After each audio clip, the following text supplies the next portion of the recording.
اب کچھ بات کرتے ہیں مخصوص نشستوں کا کیس تھا، اور آج چیف جسٹس صاحب نے بڑا ایک غصے میں بیان دیا، اور انہوں نے کہا ہے کہ کوئی غیر قانونی کام ہوا تو اڑا دیں گے۔ 2018 اور 2024 میں مخصوص نشستیں الاٹ کرنے کا فارمولا طلب کر لیا گیا۔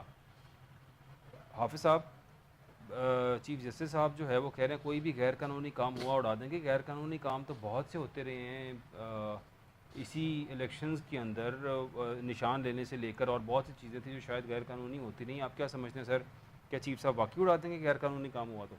بلال صاحب یہ درست انہوں نے فرمایا کہ اگر کوئی غیر قانونی کام ہوگا تو ضرور اڑا دیا جائے گا۔ سوال صرف اتنا سا ہے کہ اڑائیں گے کس کو، کس پارٹی کو اڑایا جائے گا جس کو پہلے اڑایا تھا، جس کو بلہ تک نہیں دیا تھا۔ سر پانی ہمیشہ نیچی جگہ پہ جاتا ہے تو وہی پارٹی جائے گی جس پہ پہلے بالکل ایسے ہی ہے بلال صاحب۔ اب دیکھیں بنیادی طور پہ بات یہ ہے، اس میں کوئی بڑی لمبی چوڑی راکٹ سائنس نہیں ہے۔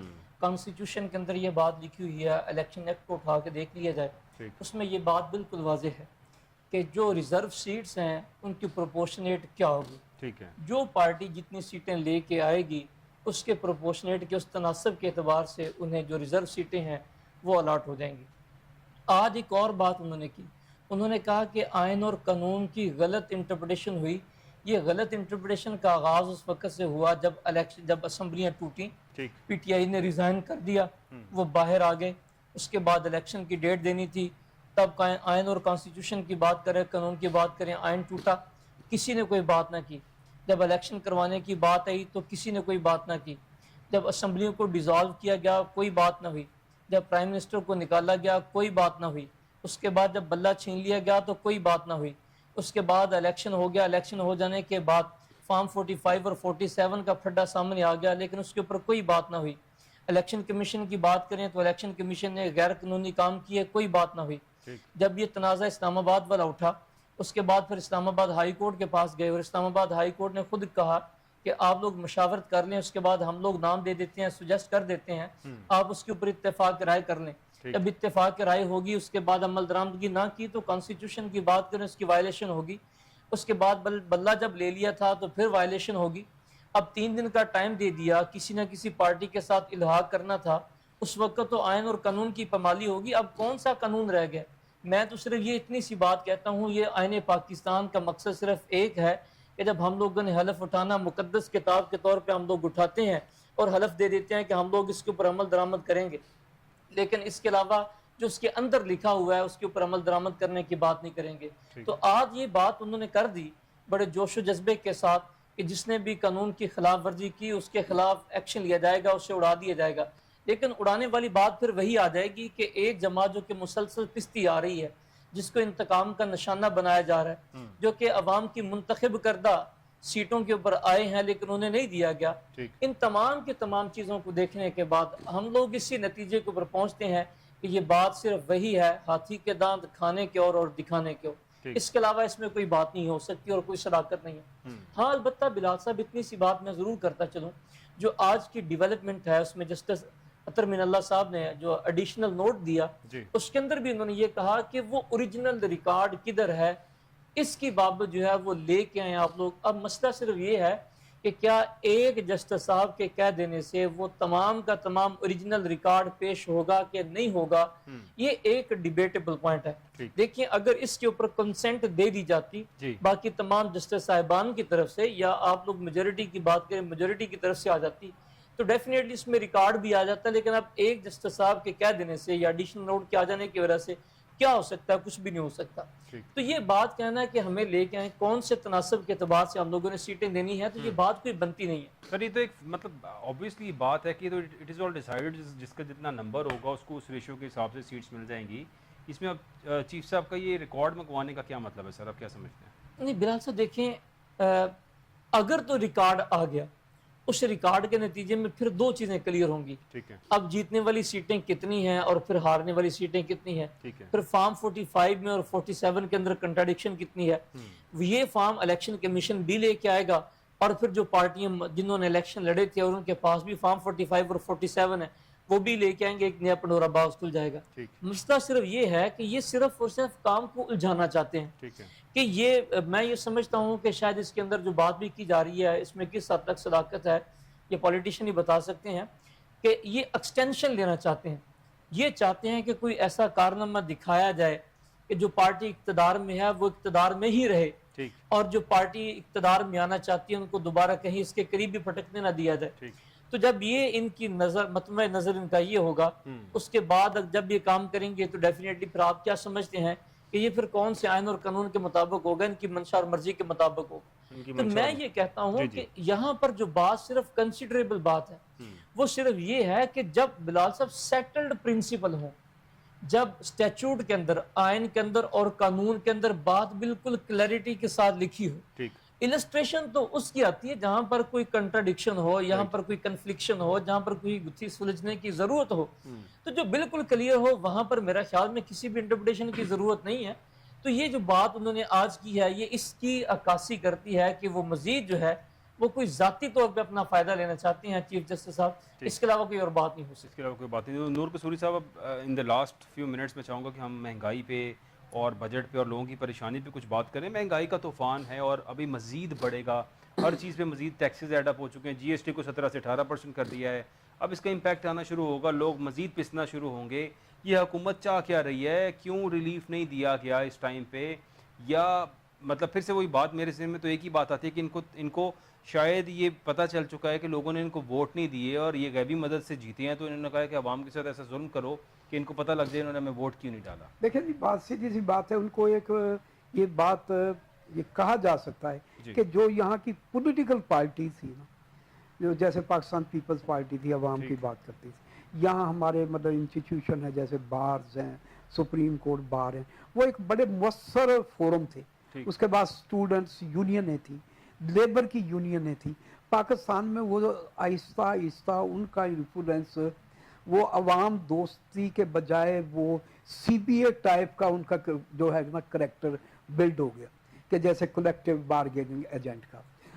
اب جتنے بھی ادارے ہیں وہ اپنے مفادات کے حوالے سے تو وہ بات کرتے ہیں اور وہ اچیو بھی کر لیتے ہیں, کہ ججوں کی جیسے اپوائنٹمنٹ کے معاملات ہیں, اور انہوں نے قانونی رہائشوں کے لیے جیسے کہا جا سکتا ہے پلاٹوں کی ضرورت ہے, اسی طریقے سے جو دوسرے ادارے ہیں وہ بھی.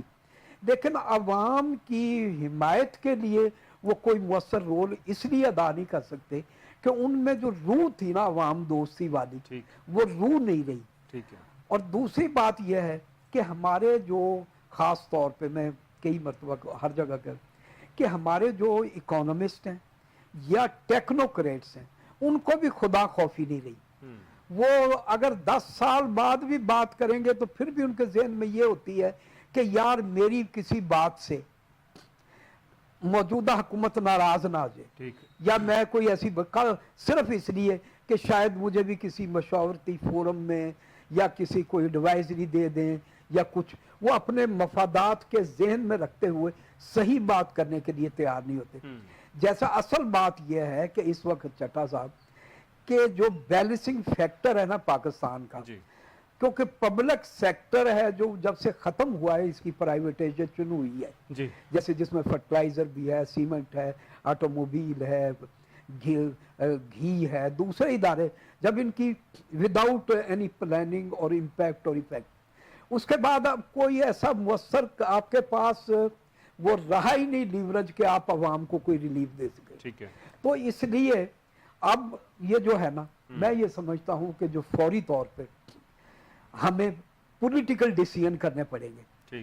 اگر آپ کے ادارے کے وساست سے میں کہتا ہوں کہ اس وقت جو پاکستان کے ادارے ہیں, جیسے ہمارے سیکورٹی انسٹیٹیوشن ہے, جوڈیشری ہے, ان کو بیلنسنگ فیکٹر کی طرف جانا ہوگا اور میجر ڈیسیژن کریں کہ فوری طور پر کس طریقے سے ہم عام آدمی کو مہنگائی دینے سے کم کرنے کا یا مہنگائی سے چھوٹ دلانے کے لیے کون کون سے مؤثر فیصلے کیے جا سکتے ہیں. اس وقت میں یہ سمجھتا ہوں کہ اگر مؤثر فیصلے اگر ہم کرنے کی پوزیشن میں آ جائیں, پہلی تو بات ہے کہ موجودہ حکومت کو نہ تو پولیٹیکل پارٹیوں کی حمایت حاصل ہے, نہ ان کے اندر جو اپنی ایون کے کیبنٹ جو ہوتی ہے اس کی, ایون کہ ان کی اپنی پارٹی کی بھی ان کو حمایت حاصل نہیں ہے. تو انہوں نے کیا عوام کے لیے بات کرنی ہے, عوام کو, اور کیا کریں گے. یہاں پہ جو ہو رہا ہے حافظ اسرار الحق صاحب, سر مہنگائی بہت زیادہ ہے اور ہمارے تمام تر سیاستدان جو جھوٹی سٹیٹمنٹ دیتے ہیں. کیا قانون میں کوئی ایسی کوئی شک موجود ہے کہ ہم پٹیشن فائل کر سکیں کہ یہ سیاستدان تھا, جس طرح مریم نواز صاحبہ, بلاول بھٹو صاحب, شہباز شریف صاحب, تمام سیاستدان. آغاز ہوا یہ عبدالعلیم خان اور جہانگیر ترین صاحب سے, جو آئی پی پی پارٹی تھی, ہم 300 یونٹ بجلی فری دیں گے, 50,000 روپیہ ہر مزدور کی تنخواہ کر دیں گے, نہ جانے کیا کیا جھوٹے خواب.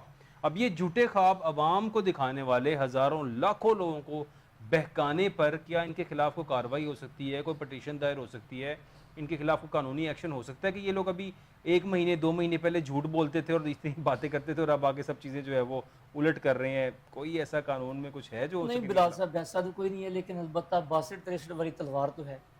اس کے بھی پھر آگے چیف جسٹس صاحب نے اس کو ڈیفائن کر دیا کہ بھئی نہیں, یہ صادق اور امین کو تو ہم لوگ باہر نہیں کریں. یعنی کہ عام عوام ان کا کچھ بھی نہیں کر سکتے. کچھ بھی نہیں کر سکتی ہے عوام, بس ان کے ماتحت ہیں, ان کے مطیع ہیں. جتنے یہ ظلم کریں گے اس کو بس برداشت کرنے کے علاوہ کوئی دوسرا آپشن نہیں. بلال صاحب دیکھیں کہیں پر بھی ایسا نہیں ہوتا. انٹرنیشنلی پوری دنیا کو آپ لوگ اٹھا کے دیکھ لیں, وہاں پر جو آنے والے لوگ ہوتے ہیں ان کی پہلی سپیچ ہوتی ہے. وہ جو کنٹیسٹنگ کینڈیڈیٹس ہوتے ہیں وہ اپنا ایک ویژن دیتے ہیں. ٹھیک, وہ ویژن دینے کے بعد پھر اس کی پالیسیاں ڈیوائز کرتے ہیں, بتاتے ہیں کہ ہمارے پاس یہ پالیسی ہے, ہم لوگ یہ کرنا چاہتے ہیں, اس کے لیے ہمارے پاس یہ ایک میکانزم ہے, یہ کرائٹیریا ہمارے پاس ہوگا. یہاں پر کوئی بات بھی نہیں ہے.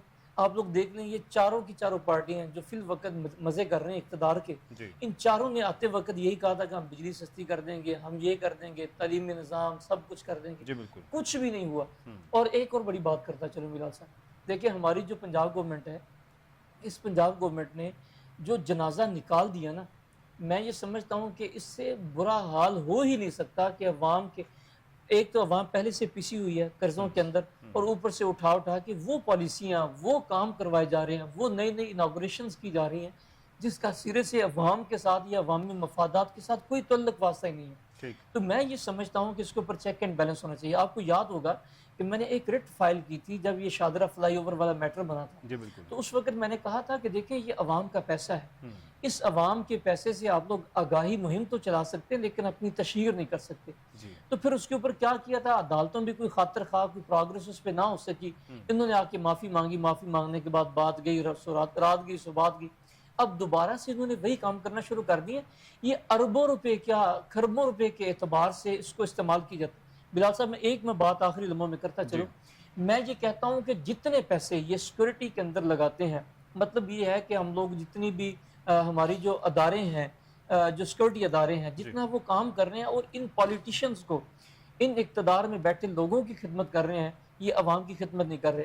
ایک سمپل پالیسی بن جائے, بھئی جس کے پاس لائسنسڈ اور ان لائسنسڈ ویپن ہے وہ جمع کروا دے, 3 دن کا ٹائم, 1 ہفتے کا ٹائم دینے, اس کے بعد جو آتا ہے میں یہ سمجھتا ہوں کہ ایک ٹائم الٹیمیٹم دے دیا جائے. یہ سیکورٹی کے معاملات بھی سیدھے ہو جائیں گے, سارے معاملات سیدھے ہو جائیں گے, لیکن اس کے لیے پالیسیاں ڈیوائز کرنا پڑیں گی. بنانا بہت ضروری ہے. عوام کو ریلیف کے لیے پیکیج, لیکن اس کے لیے سب سے زیادہ ضروری یہ ہے کہ عوام کو شعور ہو, آپ کو پتہ ہو کہ آپ کے رائٹس کیا ہیں. پلیز ریسرچ کریں اور دیکھیں آپ کے رائٹس کیا ہیں, آپ کیا کر سکتے ہیں. بہت شکریہ کستوری صاحب آپ کا, اسٹار بلاک صاحب, آپ نے سب کا دیکھنے کا بہت شکریہ. اپنا خیال رکھیے گا. اللہ حافظ.